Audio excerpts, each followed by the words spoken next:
আমার সামনে শেরপুর পৌর শাখা ছাত্র দলের নেতৃবৃন্দ এবং বিভিন্ন ওয়ার্ড থেকে ছাত্র দলের বিভিন্ন সম্মানিত নেতৃবৃন্দ সকলকে জানাই বাংলাদেশ জাতীয়তাবাদী ছাত্র দল বগুড়া জেলা শাখার পক্ষ থেকে সালাম, আসসালামু আলাইকুম। সম্মানিত উপস্থিতি, দীর্ঘ বহু বছর পর এই শেরপুর পৌর শাখা ছাত্র দলের কর্মী সম্মেলন হচ্ছে। বন্ধুরা, আমরা আশা করব দীর্ঘদিন আন্দোলন সংগ্রামে যারা পরীক্ষিত সৈনিক ছিল, যারা 17 বছর পুলিশ স্বৈরাচার সরকারের রক্তচক্ষুকে উপেক্ষা করে রাজপথে তাদের পরিশ্রমের মাধ্যমে, তাদের রক্ত শ্রম ঘামের মাধ্যমে যারা নিজেদেরকে তৈরি করেছে, তারা দেশ নায়ক জনাব তারেক রহমানের প্রতিটি কথাকে বাস্তবায়ন করার জন্য রাজপথে বলিষ্ঠ ভূমিকা রেখেছে, তাদের হাতে আমরা বাংলাদেশ জাতীয়তাবাদী ছাত্র দলের ঝান্ডা তুলে দেব। বন্ধুরা, এখানে কোন 5 তারিখের পর প্রবেশকারীকে কোন স্থান দেওয়া হবে না।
আমি পরিশেষে বলতে চাই, দেশ নায়ক জনাব তারেক রহমানের ডাকে সকলে ঐক্যবদ্ধভাবে ধানের শীষের বিজয় করে দেশ নায়ক জনাব তারেক রহমানকে বাংলাদেশের প্রধানমন্ত্রী করতে হবে। আমরা কখনো ঘরে ফিরে যেতে পারি না। বন্ধুরা, আমরা কিছুদিন ধরে লক্ষ্য করছি কিছু রাজনৈতিক সংগঠন আমাদের গ্রামগঞ্জে ঢুকে দেশের টিকিট বিক্রি করে তারা তাদের সাংগঠনিক শাসন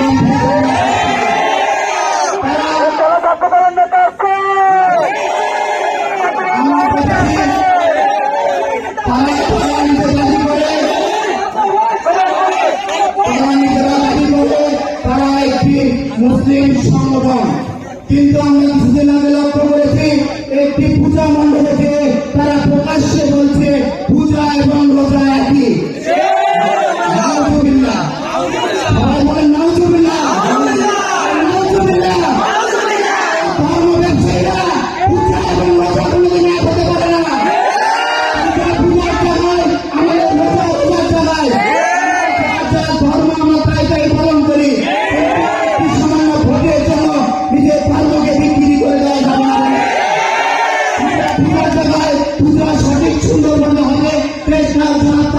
নির্দেশনা আমরা বাংলাদেশ জাতীয়তাবাদী ছাত্র দল প্রতিটি পূজা মণ্ডপ আমরা পাহারা দিয়েছি। শেরপুর উপজেলা নয়, বাংলাদেশের প্রতিটি পূজা মণ্ডপে বাংলাদেশ জাতীয়তাবাদী দল, বিএনপি, ছাত্র দল, যুব দল, স্বেচ্ছাসেবক দল সকলে ঐক্যবদ্ধভাবে আমরা পাহারা দিয়েছি। কেউ কোনো বিশৃঙ্খলা না করতে পারে। আপনারা, আমি পরিশেষে সকলের সুস্বাস্থ্যের প্রতি কামনা করছি এবং সকল